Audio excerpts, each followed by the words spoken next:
Can you talk about why they simplify our wiring so much and why they're so much more flexible? God, I really can, because man, I love these things. Yeah, they're nice. They make a wiring job so much easier.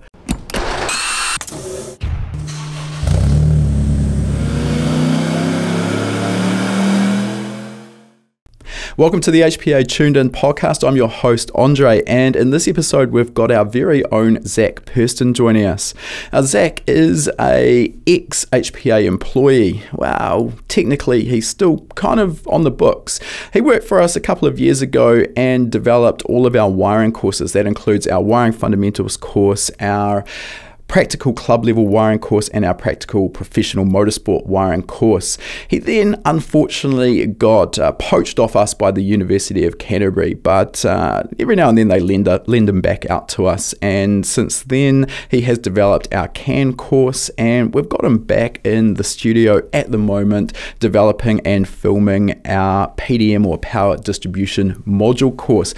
While he was here, we decided that we'd get him into the podcast studio and have a bit of a chat about his history, how he got into wiring, how he got involved with Rodin Cars and developing the wiring harness for the defunct Lotus T125 Project, just among other things.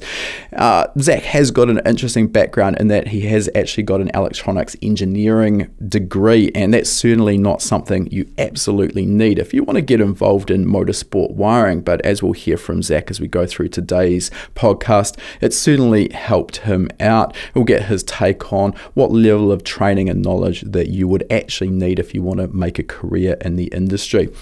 Deep dive today as well on power distribution modules or power management units, PDMs, PDUs, PMUs, depending on exactly what brand you are talking about. Obviously, that's why we've got him back here in Queenstown at the moment.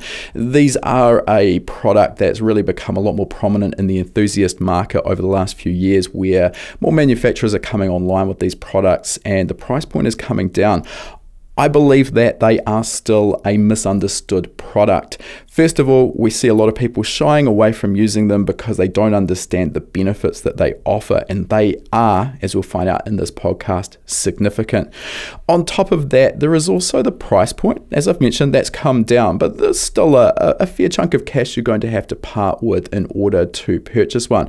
However, again, as we'll find out talking to Zac today, often that price point can be significantly offset by the time saving in actually building the wiring harness. So it's really important to actually factor in everything when you're making your decision. Most importantly though, even those people that I see who are running power distribution modules, they are seldom taking advantages of all of the advanced functionality and features that they offer. And that's again what we dive into really deep with Zac today as we go through our interview. Before we get into the interview, I just wanted to mention a post from our Instagram account. If you aren't following us on Instagram, please make sure you do so. We are HPA 101 and we're always punching out interesting and educational content. This one is in line with today's topic. It's about wiring, and specifically it was actually from a lesson that Zac produced about branch points in your harness. And what we often see, particularly in professional motorsport wiring, is that these branch points are constructed and then concealed behind a heat molded transition or boot. Now, one of the things we often see here is that the wiring underneath these boots is covered in a special tape called Kapton tape, and this is the gold colored tape that you'll often see in this sort of harness construction. Now, that tape is there for a couple of reasons in our instance. Mainly it's around protecting the underlying wires from the epoxy that is used at the transition points of these boots. And the reason we want to do that is that this way, if down the track the boot is going to need to be removed for a repair or something, maybe you need access to the wiring below it, that Kapton tape will prevent the epoxy from sticking to the wires, meaning that you can then unwrap the Kapton tape and you've got access to all of your wires. A couple of other advantages with the Kapton tape which make it work well in this application. One is it's very, very thin, so particularly when you recover down your DR25 sheathing, it's not going to give an unsightly lump underneath the harness. And you might be thinking, well, why is the look really important when you're talking about the reliability of a wiring harness? But it is. Aesthetically, we want to produce a really high-level product that looks great. So unsightly lumps underneath the DR25, something we want to avoid where possible. The other aspect of capped-on tape is it has a very high melting point. So this is important when we are using a heat gun to recover down those boots. We're not going to end up with that capped-on tape being damaged. Now, why I wanted to raise this is anytime we post up about capped-on tape, we inevitably get a couple of people that comment. There was a couple of fairly significant crashes involving airliners where capped-on was used, and this is brought up around the insulating properties of the capped-on tape. I just want to be clear, we are using capped-on tape in a very different application. First of all, the sort of voltages we deal with in the automotive world are very low compared to what is seen in the aerospace industry. So we're not comparing apples with apples here. The other aspect, as I mentioned there, we're not really using the capped-on tape as an insulation in terms of electrical insulation. So we're not comparing apples with apples here. I just want to clear that up because it is something that we do have raised from time to time. So remember, if you aren't following our Instagram account, make sure you do so, HPA 101. We're also really active in the comments if you do have any questions on any of our posts. For those who maybe haven't heard of High Performance Academy before, we are an online training school. So we specialize in teaching people how to build quality, reliable wiring harnesses. We also cover topics such as engine tuning, engine building, and race car setup and driver education. You can find our courses at hpacademy.com/courses. I just wanted to specifically talk today courses that are relevant to our topic of wiring here with Zac. We've got our wiring fundamentals course, our club level practical wiring course, and our professional wiring course. And as an added bonus, as a podcast listener, you can use the coupon code podcast75. That's going to get you $75 off the purchase of your very first HPA course, and we'll put a link in the description you can follow to find those courses if you are interested in learning more. All right, with our introduction out of the way, let's get into our interview with Zac now.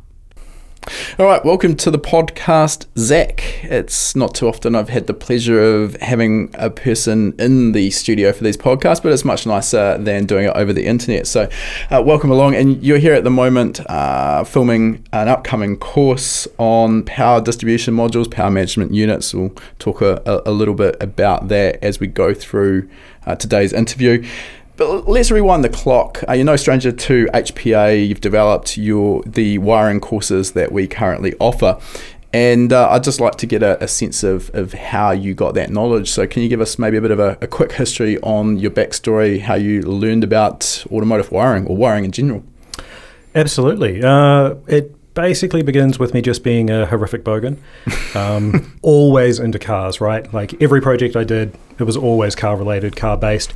And I'm cheap. I hate paying for things, so I like doing stuff myself. So Sure. You pick up things, you learn things, building engines, drivetrains, and everybody's really afraid of wiring, so it costs a lot of money. So you learn to do it yourself and you figure it out.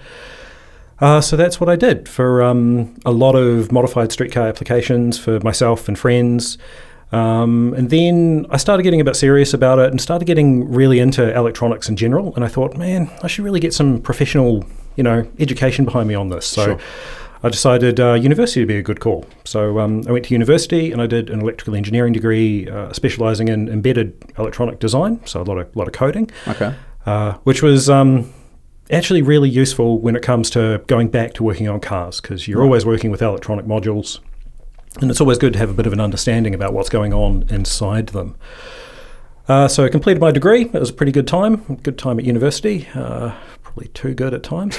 And went and I got a job working for a company just north of Christchurch called Rodin Cars, which was interesting. It was really interesting. The story behind that is this guy running that company, his name's David Dicker, and he has a large amount of money, a very large amount of money, and he has a dream of building a supercar. So he's built this facility up there that is pretty intense. There's a lot of really good gear up there, including about 4.5 kilometers of paved full-on racetrack. Yeah, I don't know a huge amount about Rodin Cars, and probably those listening outside of New Zealand, it might not be a name it's got a lot of recognition just yet, but definitely I'd suggest Googling Rodin Cars when you've got a moment, because there's some quite interesting stuff that they're doing there. Yeah. And it is kind of, it's borderline world-class facility that he's built there, right? Yep, it's next level, and the facility that they're currently building that I think is going to be up and running, I think they're aiming for before the end of the year, is definitely world class. Like, it's a multi-million-dollar new building and all the machining facilities, and it's definitely pretty intense.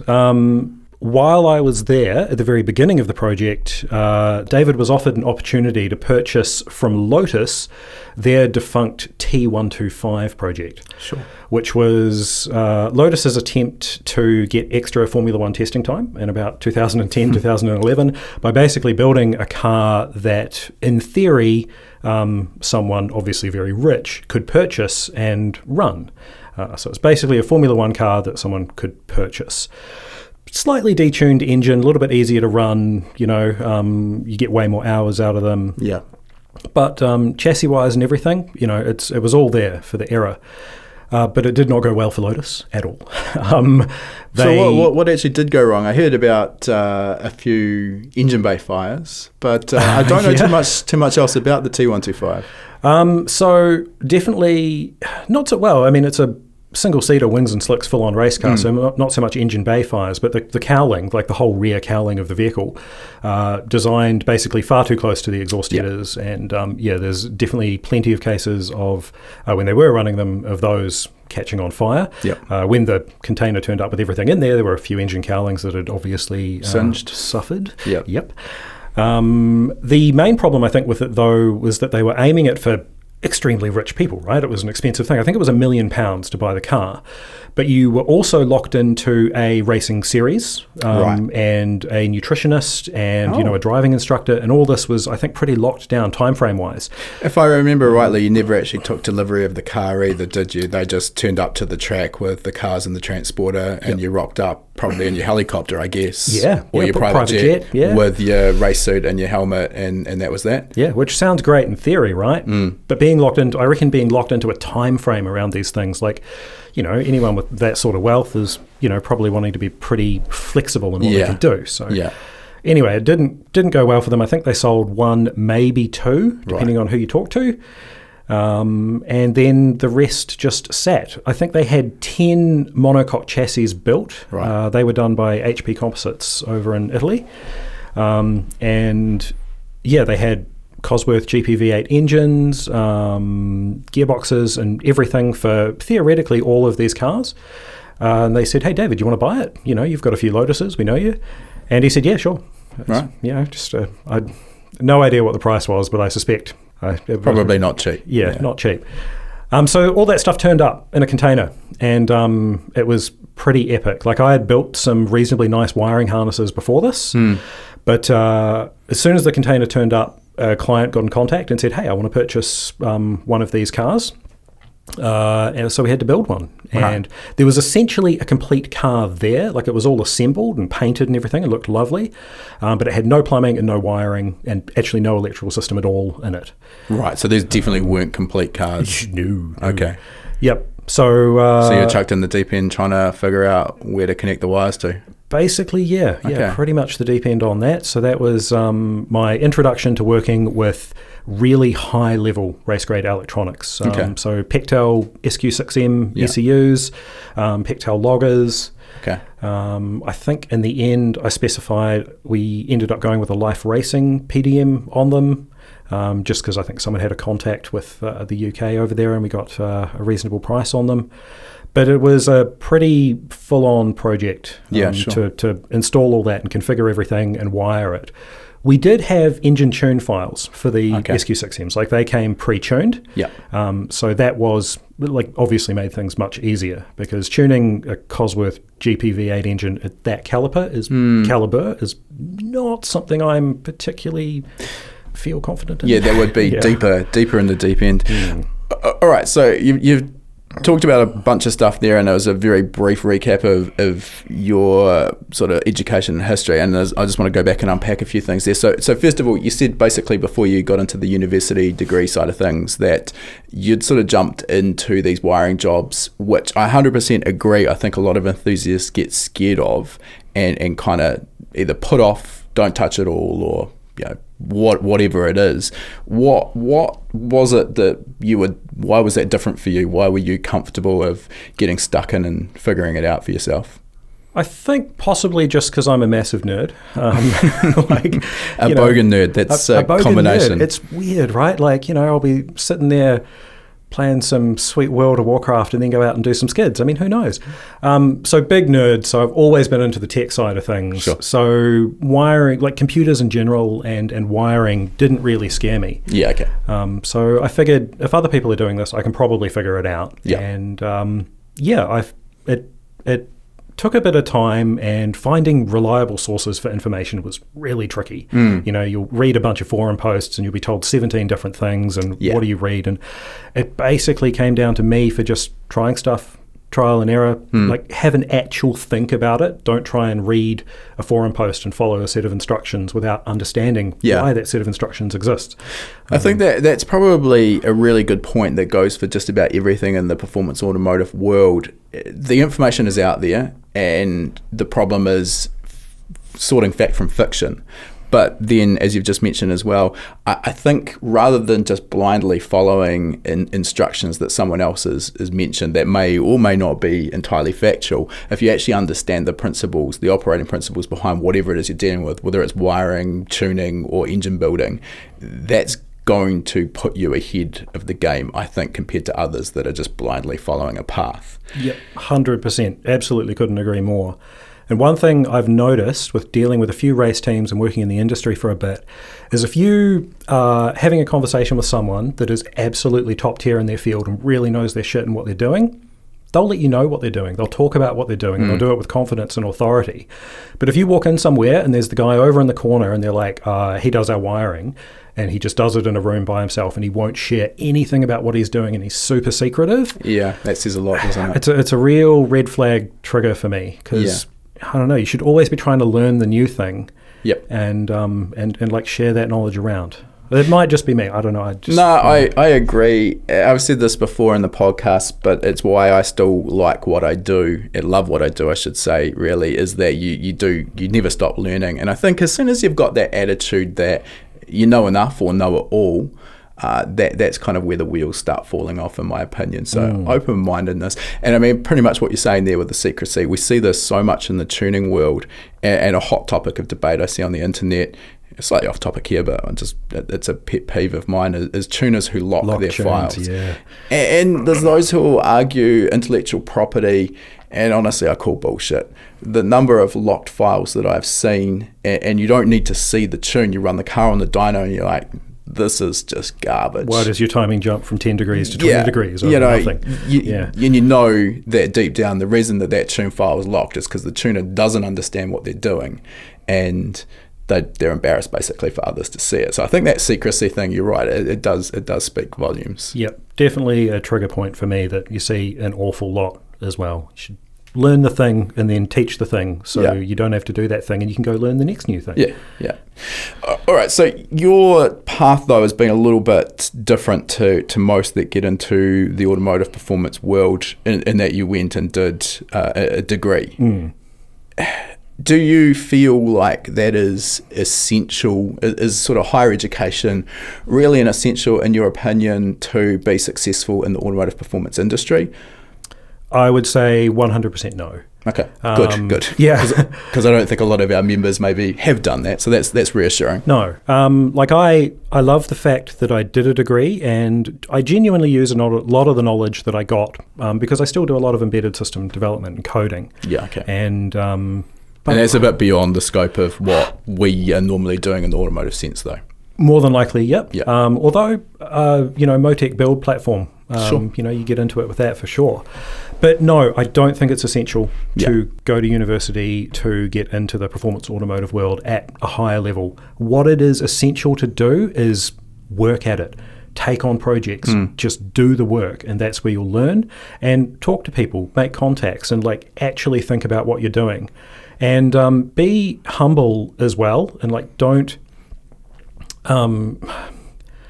get into the realm of you've learnt something and you assume that that's the only way that it can be done, and you know, a little bit of arrogance might form around that or something. But like, always be willing to take on that extra bit of knowledge that you just happen to see in an Instagram post or a Facebook post or someone you were talking to at a racetrack.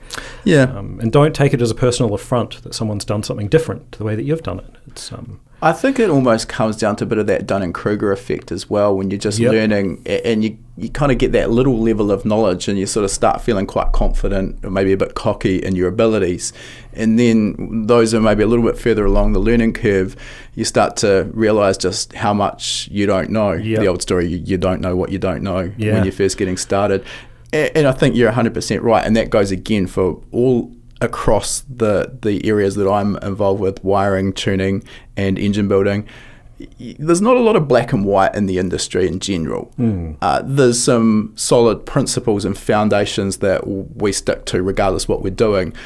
But yeah, I mean, there might be 5 separate ways of doing a particular task, and you might find learning from someone else that there's a faster or easier way or something that ends up looking neater when it's all done. So I think that is important to keep an open mind and never sort of, you know, disregard another option. Definitely agree.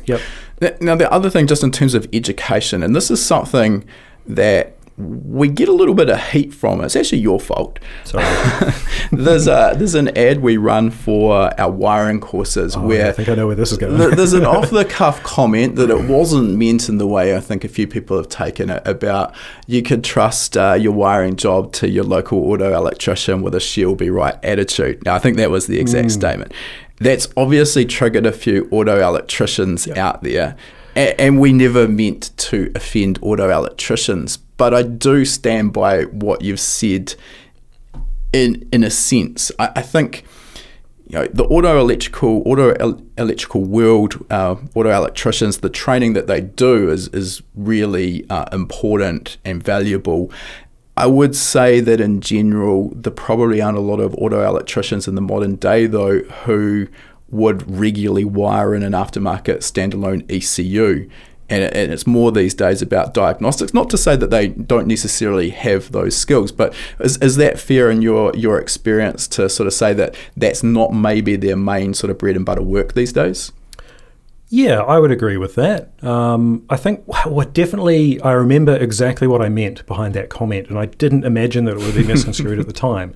I was referring to an auto electrician with a she'll be right attitude. Exactly, yeah. It's not all auto electricians. In fact, I hope it's like a couple of % of them out there, right? Yeah. Because as an auto electrician, you probably couldn't have that attitude.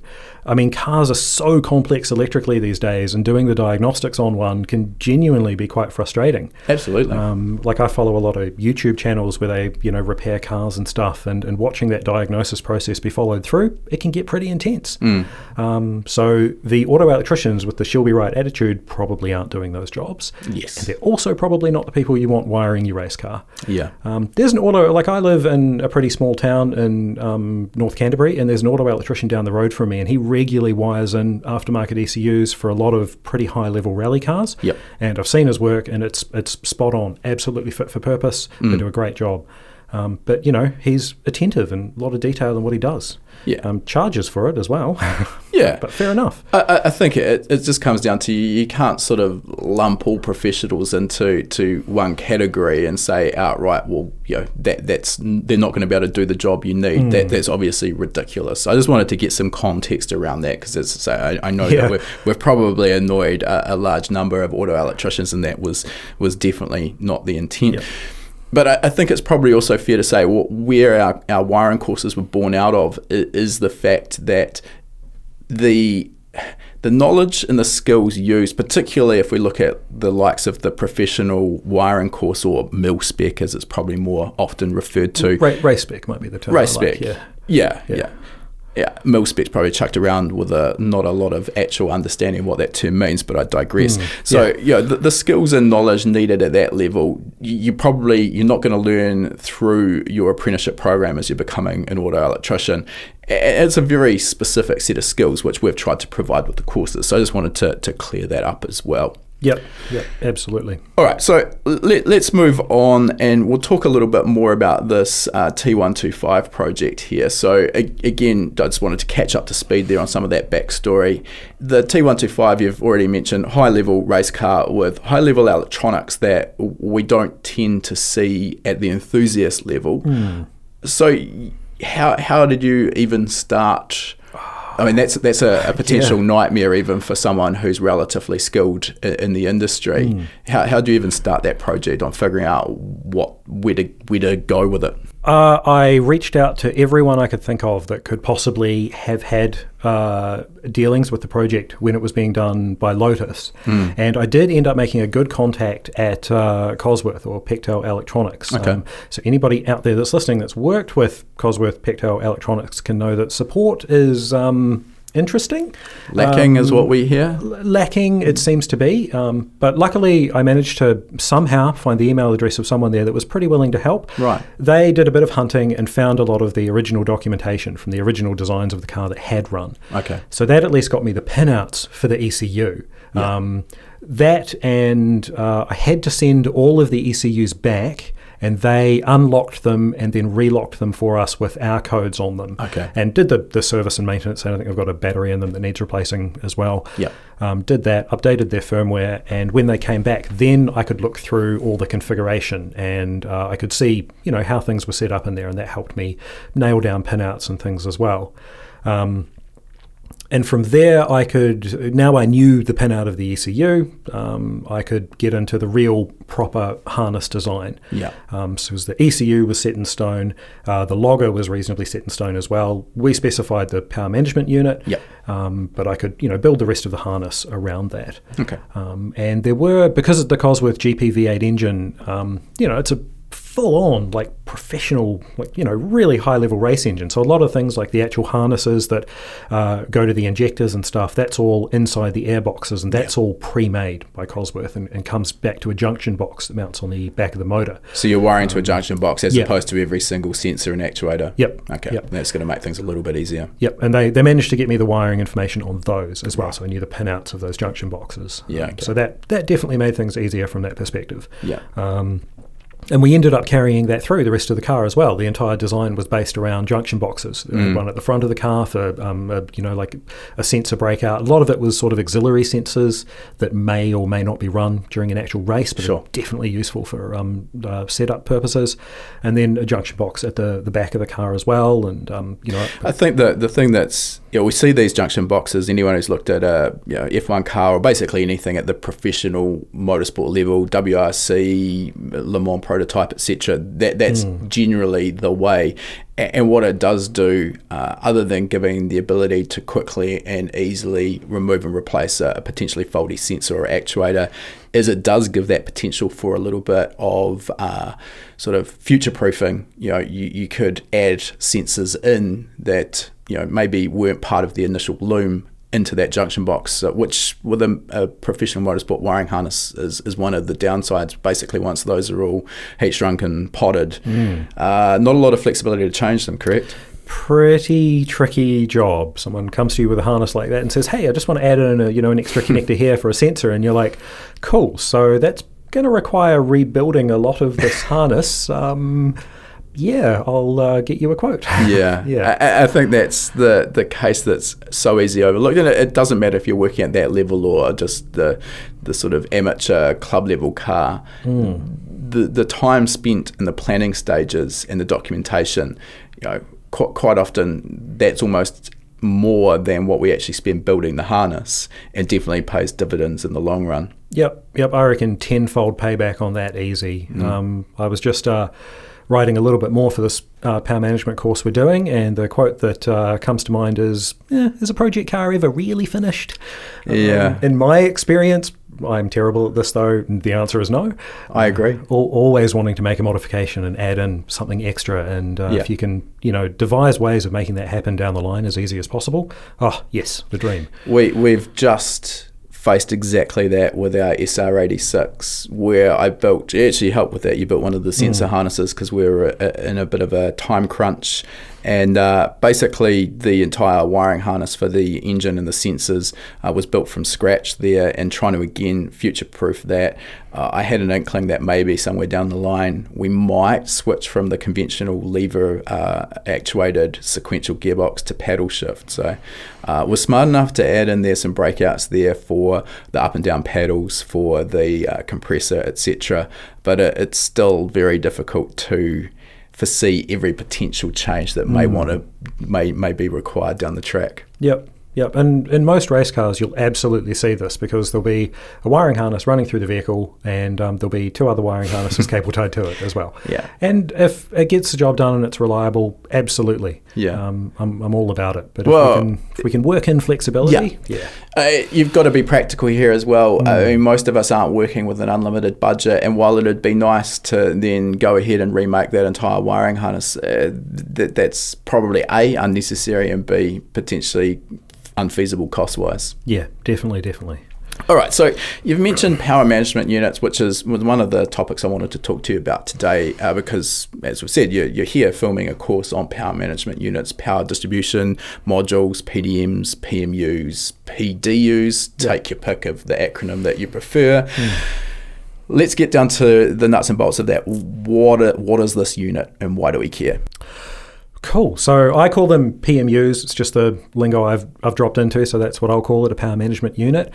So traditionally, we've got all these electronic modules in the car, and all the actuators, and radiator fans, and coolant pumps, and diff pumps, and all these things, and we need to give them power. We've got to turn them on and off at different times.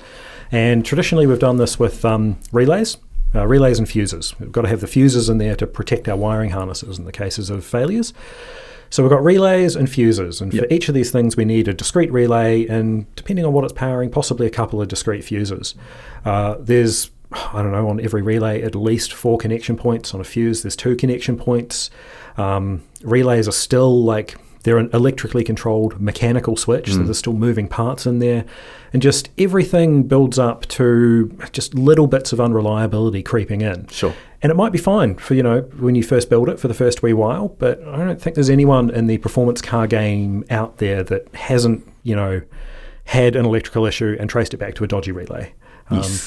This used to work fine, now it's a little bit intermittent, and that relay is getting a bit hot, and, she's clicking on and off when she shouldn't be, and it's just, a pain. Yep. So power management units take all that power switching that we need to do to different things, move it into one module that looks a lot like a conventional sort of ECU that you might imagine, and does all of that switching with solid state electronics. So no more moving parts involved. It can switch things on and off much faster, and then it replaces the fuses by tracking the amount of current through each of its, we'll call them output channels, which is each of those solid state switches inside it. And you can specify now to say, hey, this output channel, according to my design, should only ever draw 5 amps. So I might set a current limit on there of, say, 8 amps. And if it ever draws more than that, I know something's wrong, turn it off.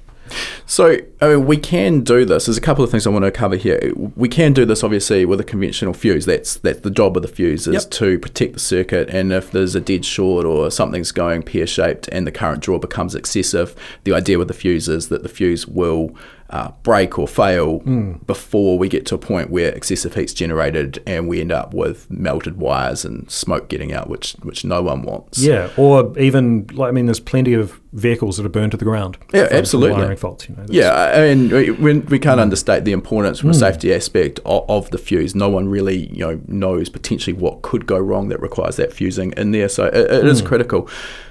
So you're talking here about the power management unit can electronically fuse the circuit, and obviously with a little bit more flexibility around, instead of having to choose from a 15 or a 20 amp fuse, you could choose 17.5 amps or whatever your heart desires. There's a few more advantages though in terms of that fusing compared to a mechanical fuse. So talk us through that. One of the biggest advantages is, well, if your mechanical fuse blows, it's a mechanical action to replace that, right? You've got to physically remove it and put it back in. There's probably not going to be a race driver doing this when his car's just come to a halt on the side of the track. the component that's caused the fuse to blow might be just having an intermittent failure. So we need to know about that. Sure, that's awesome, but it'd be really good if we could get that car back to the pits, maybe make a repair and get it back out for the rest of the session. Get some points if we can. So a PMU could let you do this because it can be configured to shut that circuit down when there's a problem, but then retry it a couple of seconds later. Sure. Maybe that fault has, cleared. It's not, it's cooled down just enough to be able to limp the car back to the pits. The driver could have, like a reset button on the steering wheel that he can easily reach when he's strapped into his harness, and that could reset the power system and re-engage it and hopefully get the car running again to get back to the pits. I mean, it's a similar story even for a modified road car, though. No one wants to be stuck on the side of the road with a blown 10-amp fuse, and you've got to walk, half an hour to the local parts store to get a replacement. If you can limp the car there, that's heaps better. Yeah. Now, the other thing, you've got the flexibility around controlling the fusing current versus controlling the allowable amount of inrush current, which is a consideration for some electric fans, electric fuel pumps, just for a couple of examples. The compressor for our paddle shift is another great example where in steady state conditions it can draw 18 to 20 amps, which is quite a lot. But the inrush current, when it first switches on, can actually peak at 80 to 90 amps. So can you talk to us about what is that inrush current, why does that exist, and how can we allow for that with our power management unit? Where does the advantage come from that? Cool. So inrush currents you deal with when you're turning the power on to typically an electromotive load, like something that has a motor in it, but also loads that have big capacitors in them as well. Sure. We don't see too many of those in the internal combustion engine world. They're more on the EV side of things, but that's a whole different topic. So electromotive loads, as you mentioned, things like radiator fans, your air compressor pump's actually a really good one because that'll have a pretty grunty DC motor in it. So when you first turn that on, that DC motor's not spinning. So to the power management unit, it kind of looks like a dead short to ground. But as the current starts flowing through it, generate an magnetic field, the thing starts spinning. DC motors will then start generating a voltage that opposes the voltage applied to them, called back EMF, and that reduces the current going through them. So they're only going to have that inrush current for a small amount of time until they're spun up to speed. So the PMU We're talking milliseconds here, right? Maybe half a second or something.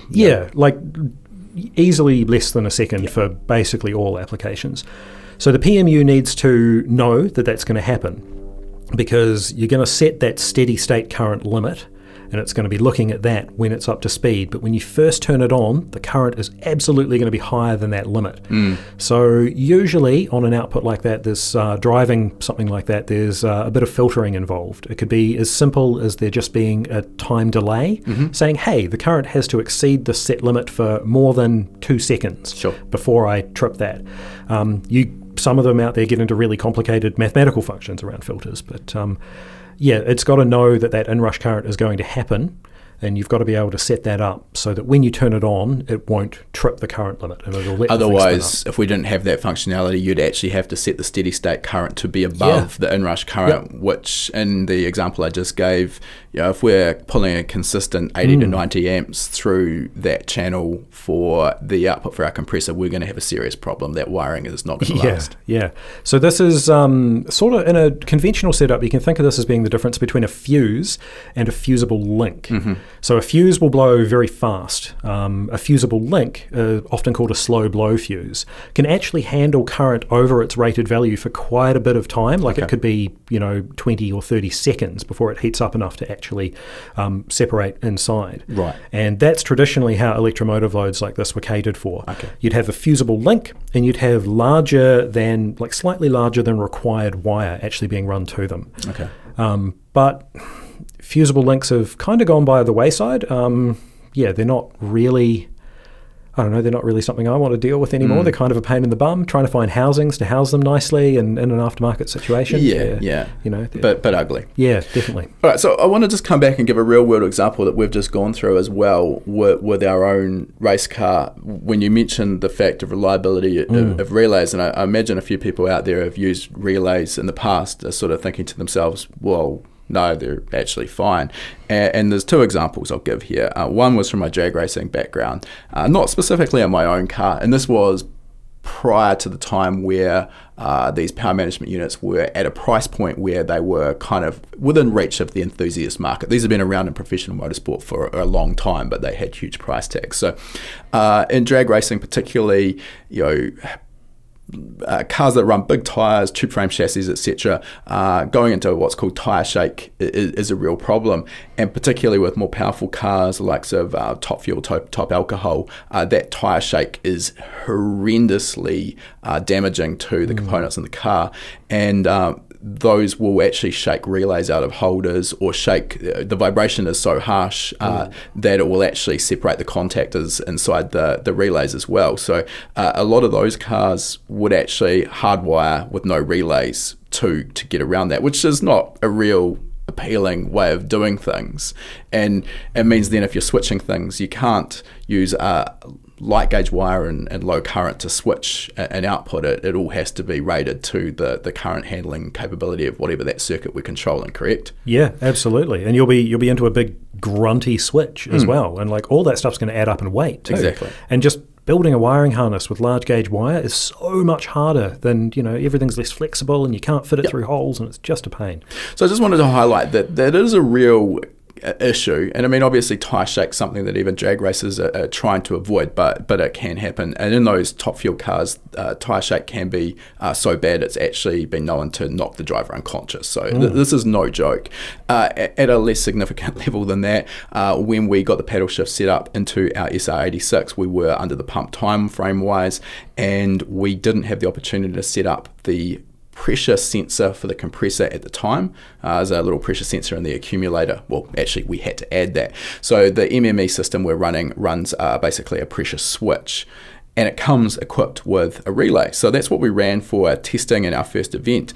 In qualifying at Highlands, after the first 3 laps, I unfortunately got a time on the board, it stopped changing gear, and that was because the relay was a little bit, how would you put it, haphazard in the way it sat in its little holder. So these are the reliability problems we do see with relays. Yes, I mean, they can be made to be relatively reliable, but obviously in a motorsport application, we want to remove any chance of failure where possible. So I just wanted to talk about those couple of scenarios that are real ones that do happen. Now, there are some other advantages with the power management units as well in terms of actually controlling the inputs and outputs, which I think is again something that's overlooked. So can you talk to us about the options there for controlling the different channels? Yeah, so the way I like to think about this is with a traditional setup with relays and fuses, the control of when those relays switch is hardwired into the harness, like it's physically built into the harness with wires. Whereas when we move to a power management unit, we decouple the inputs from the outputs, and an input can come in and we can configure how that input is read, what level it needs to get above before it will trip some individual output. We can have multiple inputs required to turn on an individual output. And we do this all sort of thinking in terms of logical functions. So and, or, if, XOR, these functions. And you can build up really complex control strategies just from these simple building blocks. And you can get some pretty advanced functionality. And this goes for both race cars and road cars.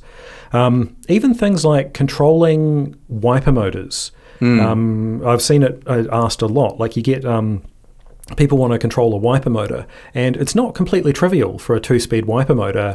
No, you'd think it'd be simple, but it turns out to be a bit of a bigger task if you want it to function correctly, right? Yeah, because it's got a DC motor in it, and you turn that thing on and some energy builds up in the magnetic field, and then you turn it off, and that energy actually dissipates for an appreciable amount of time, and that can cause the motor to run on further than you think it might.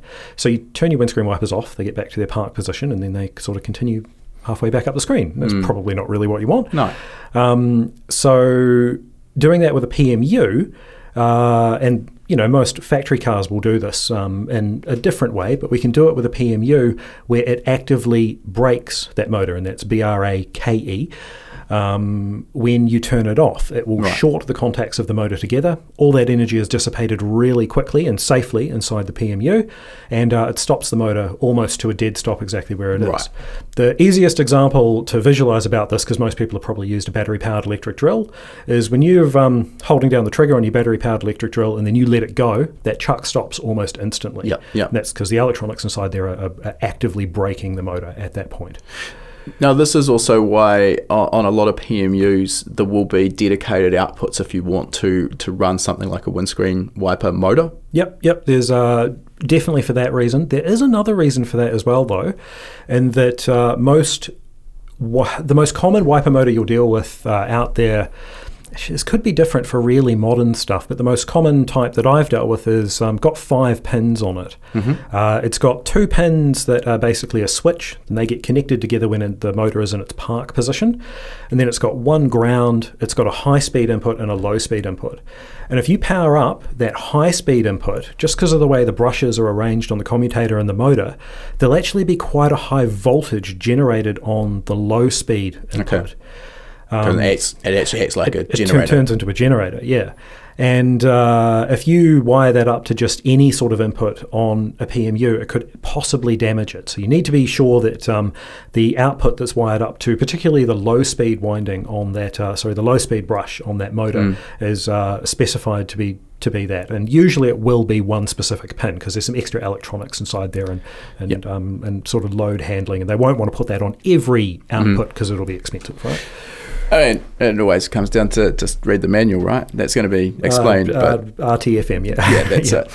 Okay, so that's interesting, but in reality, probably not too many people are going to get too pumped up about controlling a windscreen wiper motor. It's a function we need, but it's hard to get excited about. Yeah. Let's talk about some of the cooler stuff that you can do with a power management unit, though. So, you're almost unlimited. It's just how clever you want to be and what inputs and outputs you've got. But one of the ones that I like the idea of is an AntiStool function. So could you talk through what that logic looks like? What is AntiStool for a start, and how would you implement that through a PMU? Cool. So racecar grid, I mean, I haven't done a lot of race car driving myself.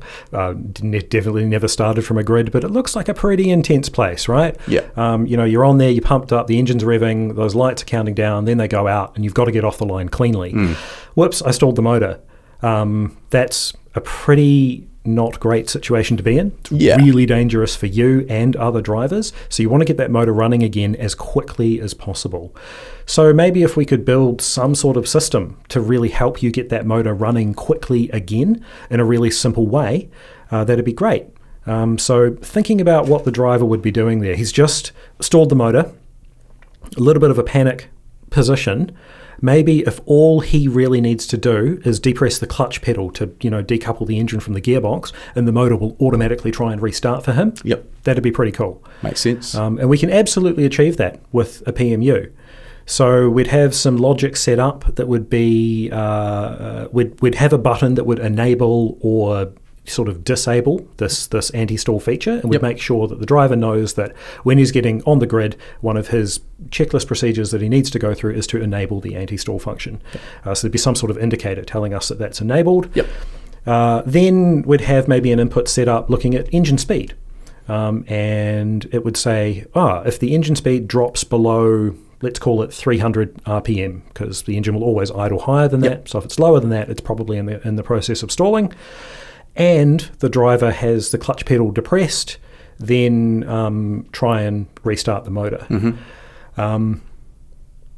Probably have to put a little bit more thought into that, because when you're designing a function like this, you've always got to consider the edge cases, right? Because edge cases will always occur. No matter, they're at the bounds, you'll never see them, but no, you will. They'll happen, and you've got to cater for those, because any function you're designing like this that could automatically try and start an engine, that's a pretty big safety concern. Definitely, there's a lot of things that could go wrong there. So I'd definitely put something in there that would look at vehicle speed as well, and maybe have it auto cancel that function once it sees vehicle speed over, I don't know, 20 kilometers an hour or something like that. So we could be pretty confident that he's gotten away from the line. Then we'll cancel that auto start feature and it automatically turns off. Something along those lines. And I mean, this is just one example.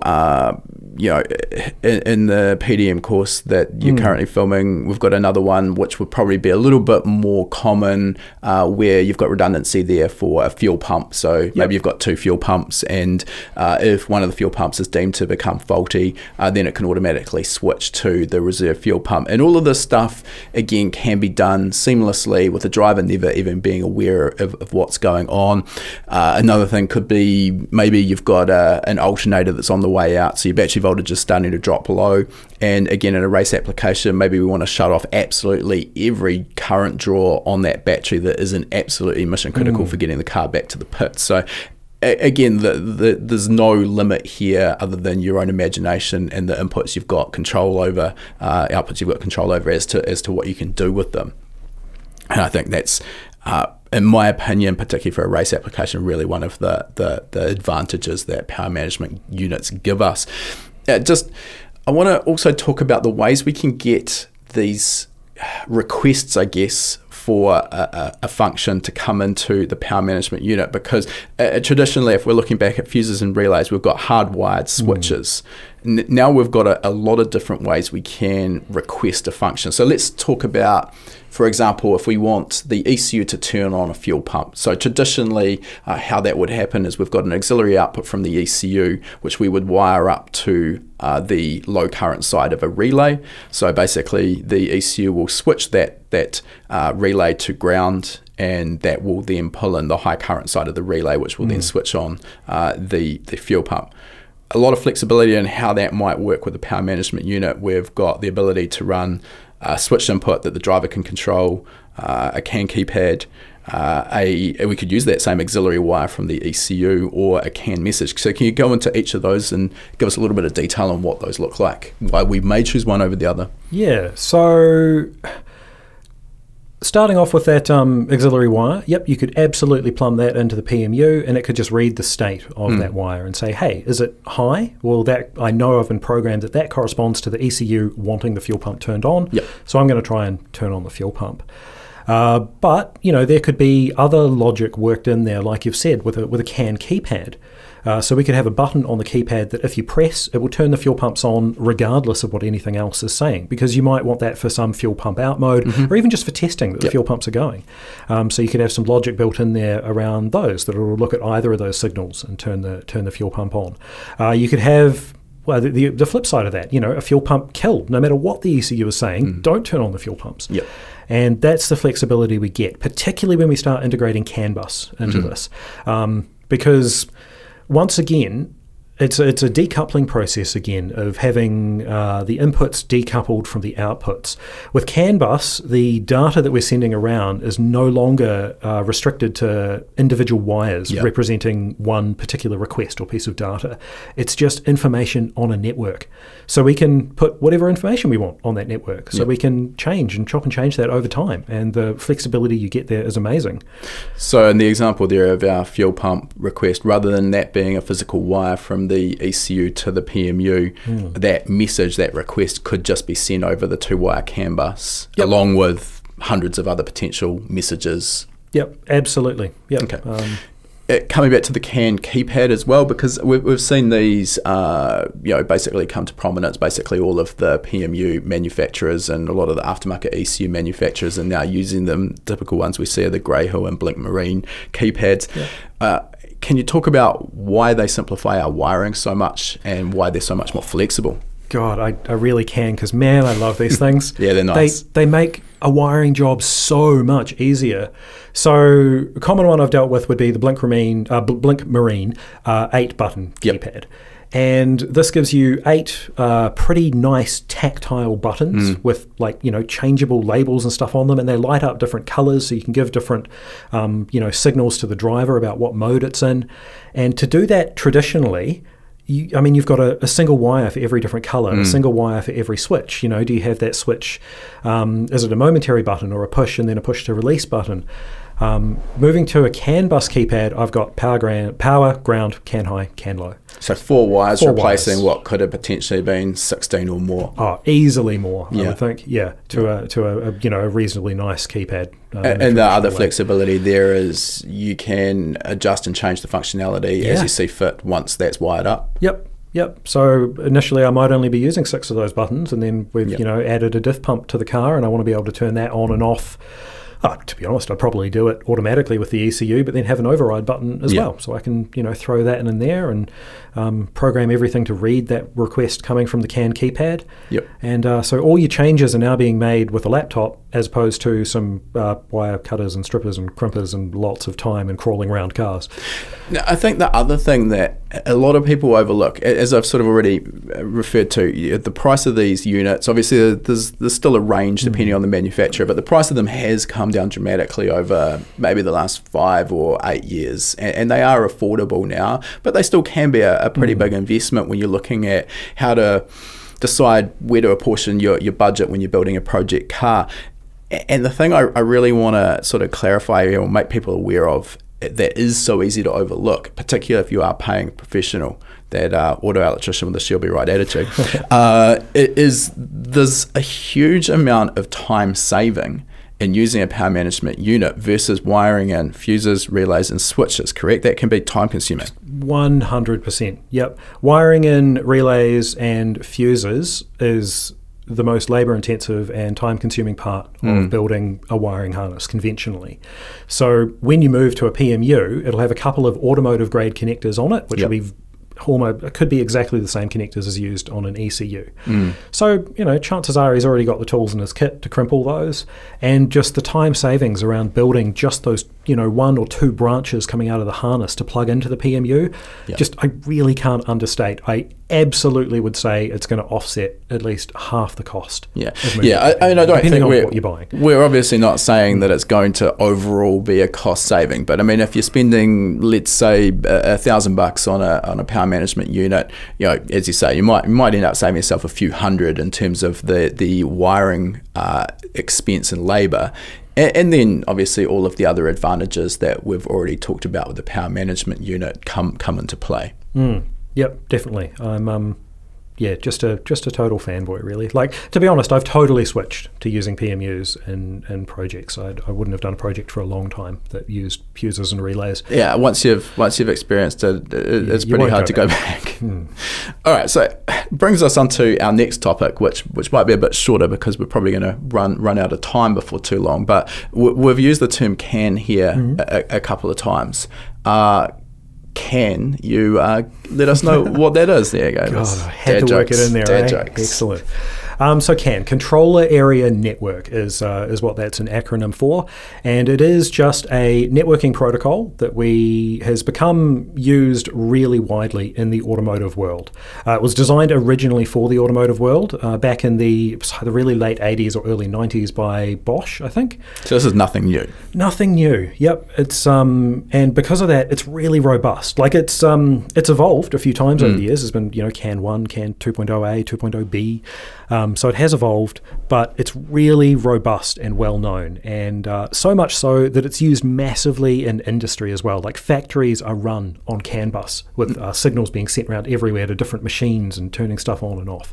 So it is robust and mature, and it's really, really nice to work with. Sure. So physically, CAN bus has 2 wires, CAN high and CAN low. Yep. And the way that works is when something wants to send a message on the network, it's going to be made up with bits. Yep. And the way these bits are read that's the thing that's really mature and defined, is it's a defined protocol that this string of bits that are coming in means this, and that's the only thing it can mean. To physically send those bits on the CAN high line, it makes the voltage higher, and on the CAN low line, it makes the voltage lower. Almost like there's a hint in the name. Exactly, yeah. And then every device that's on the network, instead of looking at sort of the absolute voltage values on those wires, it looks at the difference between them. So there's a noise rejection advantage in this, correct? Yep. Yep, because if I've got some really noisy device that injects maybe like, some voltage level of noise onto those wires, because of the way we physically construct the bus, it'll get injected into both of those wires. But the difference between those voltage levels won't change because it'll inject the same voltage into both of them. So the signal will still get through nice and cleanly. So it's called common mode noise rejection, and it's used like everywhere in electronics, and exactly because it works, it's just great. So I mentioned because of the way we physically construct the wiring harness. Tell us about that. That's we twist our CAN high and our CAN low wires together. This means that they'll always physically occupy basically the same space in the wiring harness. So they'll be exposed to the same level of radiated noise. So that's key for that noise rejection. Absolutely. There's another noise rejection property we get from twisting those wires, and that's that there will actually be currents flowing in that network, and they'll be flowing in opposite directions in the CAN high and the CAN low wires, and because they're twisted together, the noise that those currents generate gets cancelled out as well. So it's just it's a win-win all round.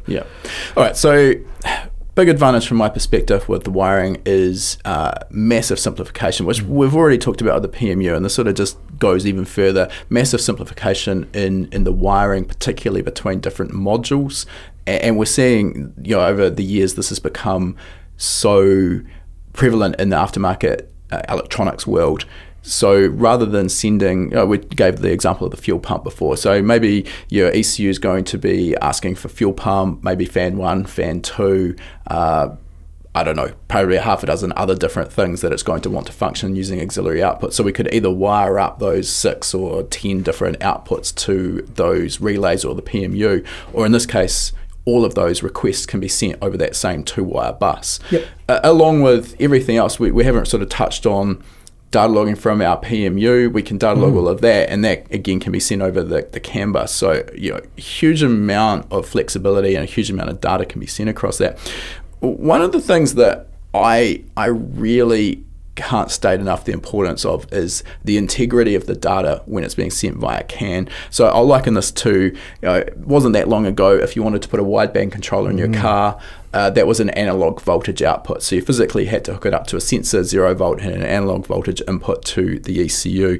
And where that gets tricky is that it's scaled air fuel ratio, or lambda, on a 0 to 5 volt output, which is reliant on the fact that if the unit is sending out 1.25 volts, it's assuming that the ECU is seeing 1.25 volts. And we can get ground offsets that kind of end up making that maybe not the case. And then we get inaccuracies creeping in. Whereas when we're sending CAN messages, if we're sending out lambda 1.00, that is exactly what we'll be decoding, correct? Yep, it's digital data, so you're not subject to those ground offset issues anymore. And the lambda controller is, as you've mentioned, it's an absolute example where I would say, 80% of wideband lambda controllers I've seen with an analog output, when compared to something with a digital output, you could be off by 0.1, 0.2 of a lambda in there. Like, that's pretty massive. Like, that's huge.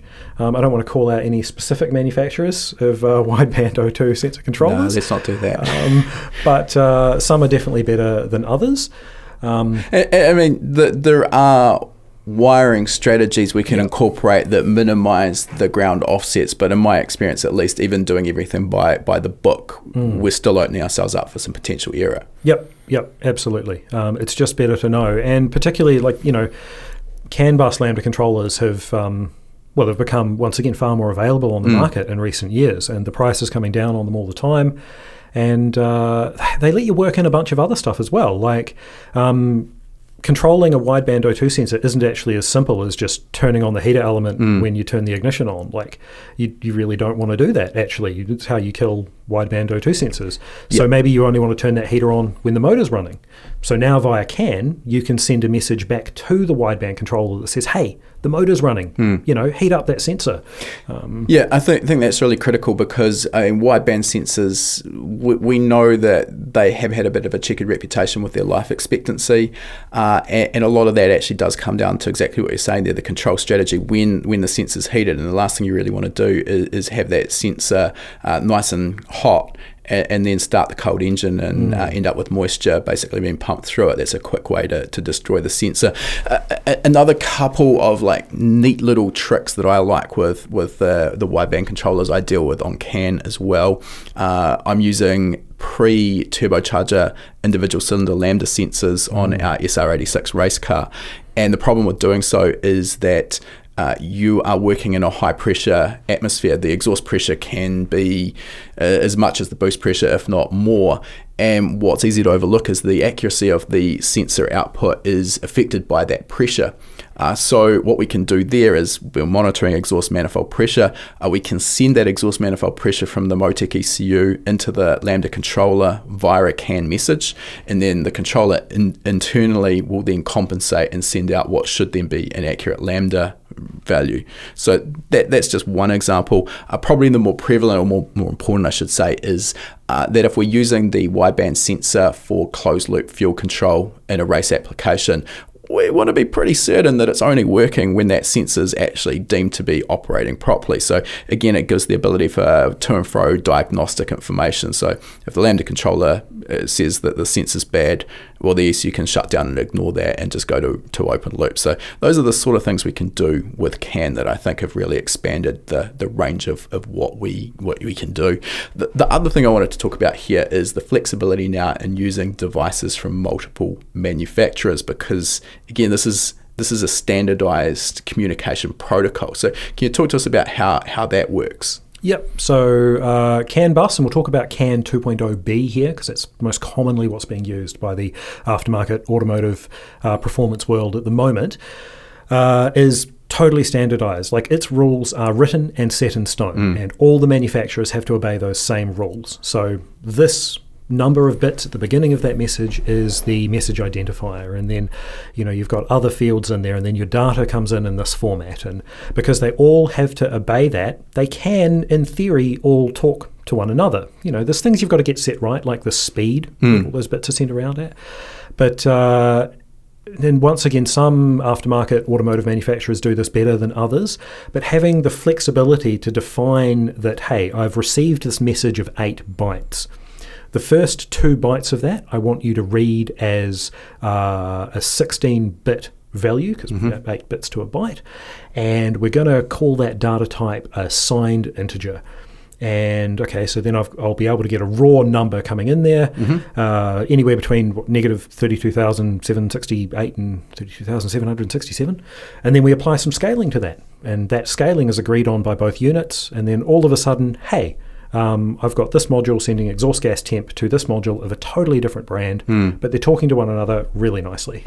The benefit from my perspective that has given us over the last decade or so, 5 years, whatever it's been, is that now we're not so much limited to a specific brand of electronics. And I mean, we all have our brand loyalties, but we might not want to run the same ECU and dash combination, or maybe in the case of our SR86, we're running an ECU master power management unit, but Motec electronics for the ECU and dash.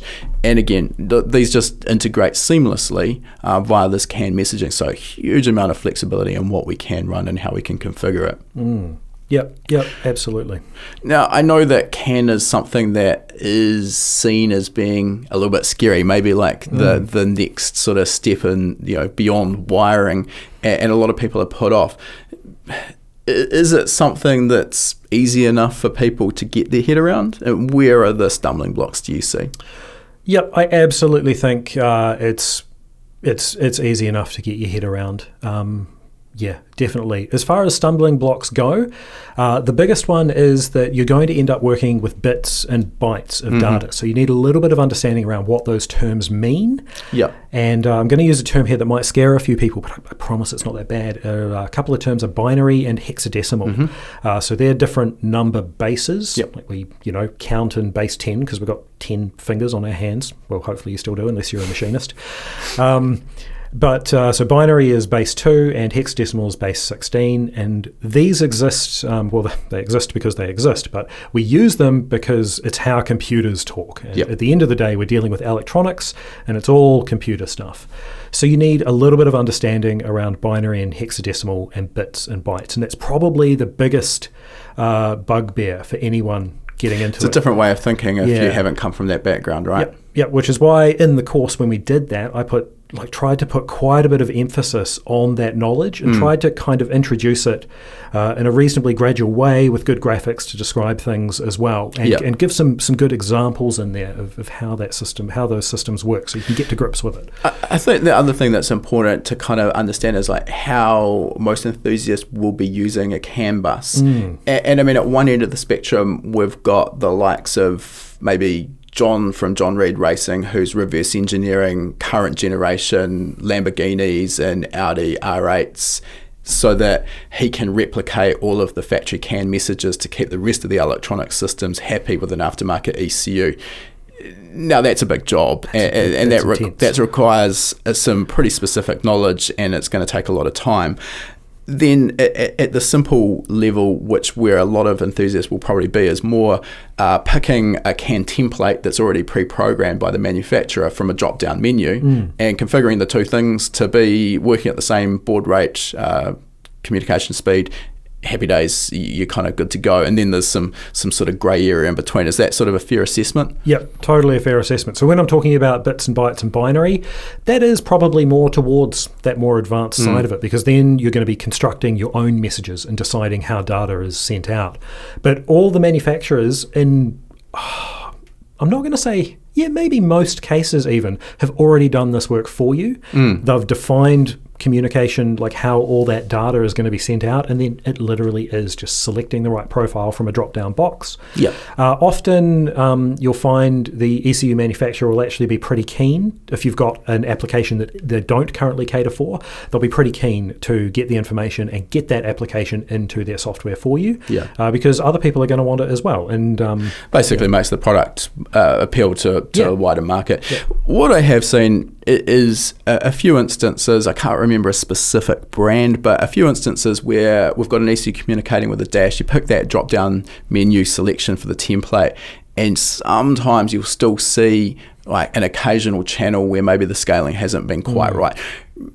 That's easy enough to go and manipulate that existing template though, but again, a little bit of understanding around what's happening is useful. It's only when you start getting to the more complex stuff that actually starting to write your own communication templates is where it comes in. And of course, if anyone listening does want to dive deep into that CAN bus course, is perfect for that. Obviously, that's exactly why you developed it. That's why we made it. And we'll drop a link in the show notes as well if people want to find out more about that course. Before we finish up, I just want to talk about the future of where we're going with the likes of CAN. As you mentioned, CAN itself is nothing new, and the automotive industry tends to work pretty quickly. So what is the current technology that we're seeing come out that's going to end up replacing or superseding CAN? Cool. So an admission straight off the bat here is that I haven't unfortunately kept up with the absolute latest on this, because all of the work I'm doing ends up being around CAN 2.0B. Sure. But that being said, there's CAN FD, which I've had a little bit to do with. That is sort of the next evolution of the CAN protocol, and the FD stands for flexible data rate now. So in the traditional CAN 2.0B standard, you set the communication baud rate, and that's the number of bits that are going to be transmitted on the bus per second. So 1 megabit per second or 1 million bits per second would be a really common setting for that in the aftermarket automotive world. Now CAN FD you'll still have to set a base communication baud rate, and maybe someone could correct me on this if I'm not entirely correct, but this is my understanding. You've still got to set a base communication baud rate, and that's what it will transmit the first part of the message as. Included in that first part of the message is going to be the speed of the rest of the message. And that will be influenced by the amount of data in the rest of the message. And you can now transmit, I think, not just 8 bytes of data, but up to 64 bytes of data in a single message. Right. So a huge amount of increase in the bandwidth of information you can send. Now, just talking about that, the transmit rate, the data rate, so why is that important? Why would we want to have different transmission rates? So the faster the data rate gets, the less reliable it gets. So whenever you're switching a voltage level on a wire, it's got what's called a slope time, a rising slope and a falling slope. And that takes actual amount of time for that voltage level to rise up and fall back down. And it's affected by the length of the actual physical wires and various other things, like amount of capacitance on the line and all these effects. So the slower you make that speed, the smaller percentage of time you know that signal is going to be changing its voltage level. So it'll be at the fixed voltage levels for a longer amount of time. There's more time to read it and get a clear reading. How this affects us in the aftermarket automotive world is that basically the limit for 1 megabit, which is the fastest approved CAN 2.0 speed, the maximum length of your bus you want to keep to 30 meters or less, if possible. Unlikely to be a problem in automotive sense. Yeah, you could run up and down the car a couple of times with a bus that long. So you've got this, bus length might be 5 meters long, and then you've got the stubs that come off that go to the devices, and you want to keep those to 30 millimeters or 30 centimeters or less as well. Yeah, and if you obey those rules, and then there's things around termination resistors as well, which we of course cover in the course. It'll be pretty reliable up at that speed. For safety critical systems though, and this is what the OEMs do, they run a lower speed CAN bus. Just for headroom, right? Because it's a safety critical system. We want redundancy, and we want a factor of safety of 4 in there as opposed to 1.5 or something like that. So, I mean, you're talking safety critical here. This would be common with communication from the likes of an ABS computer or maybe electric power steer, something we really want to know is going to work. Yep, absolutely. Safety critical systems like that. Airbag, seatbelt control modules, things like that, all their diagnostic information. Will be at a lower speed.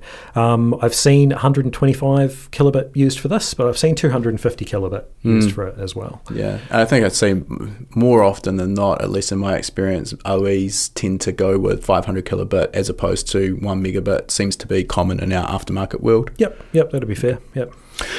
All right, we're running a little bit long here, Zac, and I want to crack the whip and get you back into the studio filming to finish this PDM course. So I think we'll finish up there, but we do like to ask all our guests 2 final questions. The first of those is, I'm going to chuck you under the bus here actually. If you looking at where you're at in your career at this point, and you got stolen off us, I haven't even mentioned this, you got stolen off us by the University of Canterbury, so otherwise you'd probably still be happily working at HPA, but we punch you back occasionally, they lend you out. Thank you for doing so. If you were to go back in time and give some advice to a younger version of yourself that might help fast track your career, what would that advice be? Do more projects and don't be afraid of, I can't swear on here probably, but don't be afraid of stuffing it up. I spent years and years paranoid about screwing anything up because what people were going to think, and it doesn't matter. Just do the project, learn the stuff. You learn more from mistakes than you do from a success. If you do a project first time and it works perfectly, that actually terrifies me. You want things to go wrong so you can figure it out and you've got a deeper understanding. I would still say go to university because that was, I found for me, very worthwhile. But definitely all of the knowledge I use in industry came from doing projects. So I got involved with Formula SAE at university, and that was massive. It was absolutely massive for me. And I would tell myself to get involved with that earlier. I definitely would. Push for the university to take it on. So, I'm gutted that Massey University that I went to never had a Formula SAE team. It's something I still regret to this day as I went through uni. I think, and the people I've talked to and, seen where their careers have gone after Formula SAE, I mean, it just jumpstarts. And also the contacts you build, particularly if it's overseas with the bigger Formula SAE competitions. Incredible. I've got one... this is really tooting my own horn here, but someone's got to do it. Someone has to. The only, we went over in 2015 was my final year, and I think it's the only year they've ever gone over, and the car was just electrically not a problem. Perfect. There's a story told because a guest came in to view the Formula SAE competition, and he walked up to our pits, and we're all out there eating ice creams. And he goes, "Oh God, what's gone wrong? The car must be totally broken. You can't fix it because you're out here eating ice creams." And we're like, "No, man, she's mint. We're just, nothing to do. Yeah, nothing to do, nothing to fix." And that's pretty uncommon. We know. So I would say to the younger me and anyone out there listening that's at a university and loves electronics or anything around motorsport, get into Formula Student. It's such a good time. Yeah, it's a lot of work, and it's late nights, and it's hard work. So good. Yeah. So worthwhile. Yeah, I'm jealous, incredibly jealous. All right, last question for today, Zac. If people are interested in maybe following your journey, you're on the social media? What do we got here? Do you stay away from that? I'm old, remember? Okay. Yeah, right. Not that old. Somewhat old. I'm unfortunately not on the Instas. I should be, right? Probably. There's heaps of cool stuff on there. But you can hit me up on Facebook. I mean, my name's all over the HP Academy site, Zac Perston. Absolutely. There's various Facebook groups that I pop up in from time to time, and show pictures of what I'm working on. So the Motorsport Wiring Alliance is a good one. Quite like that one. So hit me up on there, and we'll have a yarn about some motorsport stuff.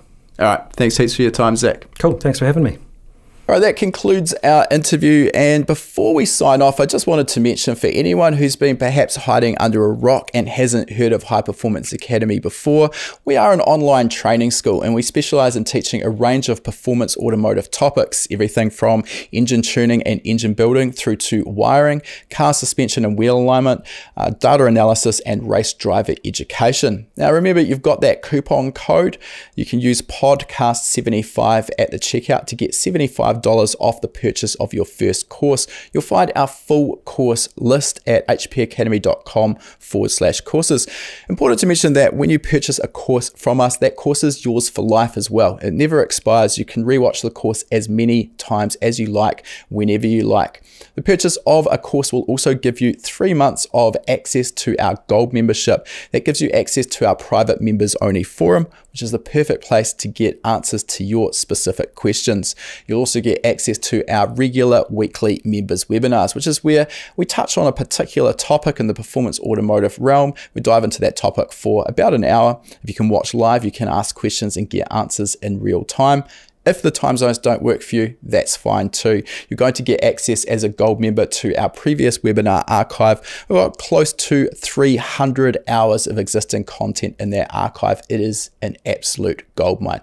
So remember that coupon code podcast75. Check out our course list at hpacademy.com/courses.